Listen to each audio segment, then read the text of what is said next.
وبركاته. نحمده ونصلي على رسوله الكريم أما بعد، فقد قال الله تعالى في القرآن المجيد والفرقان الحميد: أعوذ بالله من الشيطان الرجيم، بسم الله الرحمن الرحيم. كنتم خير أمة أخرجت للناس تأمرون بالمعروف وتنهون عن المنكر وتؤمنون بالله. وقال رسول الله صلی اللہ علیہ وسلم: بلغوا عنی ولو آیا. صدر جلسہ اور حکم صاحبان اور سامعین بزم، آج کی اس پر رونق بزم میں میرا موضوع ہے دعوت دین، اہمیت اور تقاضے.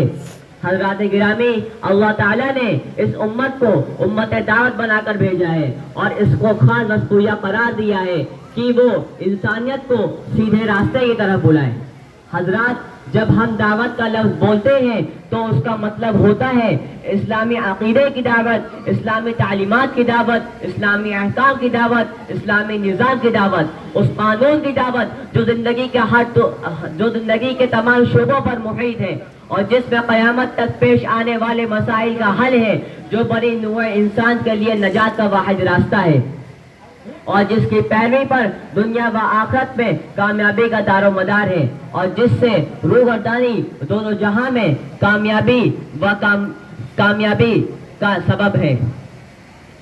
معزز سامعین، تاریخ شاہد ہے کہ اس دنیا کے اندر جب لوگوں میں ایمان و اعمال کے اعتبار سے فساد و بگاڑ آیا تو اللہ تعالیٰ نے ان کو ہدایت و رہنمائی اور حق و صداقت کا پیغام پہنچانے کے لیے انبیاء علیہ السلام کو مبعوث فرمایا، جنہوں نے کفر و غلالت کے دلدل میں پھنسی ہوئی انسانیت کو نجات دلا کر رد و ہدایت کی بلندیوں سے ہمکنار کیا. حضرات گرامی، اللہ تعالیٰ نے دعوت دین ہی کے ذریعے لوگوں کو اخلاق حسنہ کا پیکر بنایا جا سکتا ہے. اسی کے ذریعے سے فتنہ و فساد کا قلقبہ کیا جا سکتا ہے.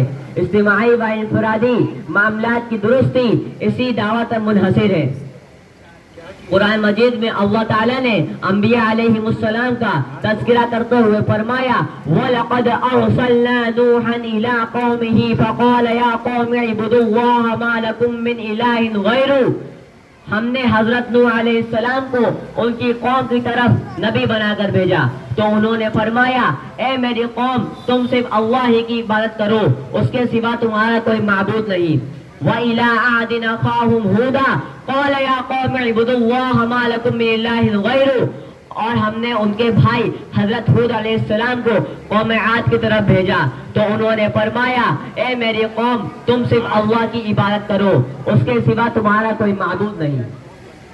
حضرات، یہی پیغام لے کر حضرت صالح علیہ السلام آئے، حضرت یعقوب علیہ السلام آئے، حضرت اسحاق علیہ السلام آئے، حضرت موسیٰ علیہ السلام آئے، حضرت زکریا علیہ السلام آئے، حضرت عیسیٰ علیہ السلام آئے اور سب سے آخر میں ہمارے نبی آخر الزمان امام الانبیاء حضرت محمد مصطفیٰ صلی اللہ علیہ وسلم کو اللہ تعالیٰ نے پوری انسانیت کے لیے مبعوث فرمایا. اور اللہ تعالیٰ نے ارشاد فرمایا: قُلْ يَا أَيُّهَا النَّاسُ إِنِّي رَسُولُ اللَّهِ إِلَيْكُمْ جَمِيعًا. آپ کہہ دیجئے کہ میں تم سب کی طرف اللہ کا بھیجا ہوا رسول ہوں. نبی آخر الزمان کو اللہ تعالیٰ نے پوری انسانیت کی طرف نبی بنا کر بھیجا. آپ کی رسالت قیامت تک باقی رہنے والی ہے. نبوت کا دروازہ بند ہو چکا ہے. اب میں اس شعر کے ساتھ اپنی تقریر کو ختم کرنا چاہتا ہوں. اٹھ کے اب بزم جہاں کا اور ہی انداز ہے کہ اٹھ کے اب بزم جہاں کا اور ہی انداز ہے، مشرق و مغرب میں تیرے دور کا آغاز ہے. وآخر دعوانا الحمدللہ رب العالمین. ان کے بعد مدرسہ خدیجۃ الکبریٰ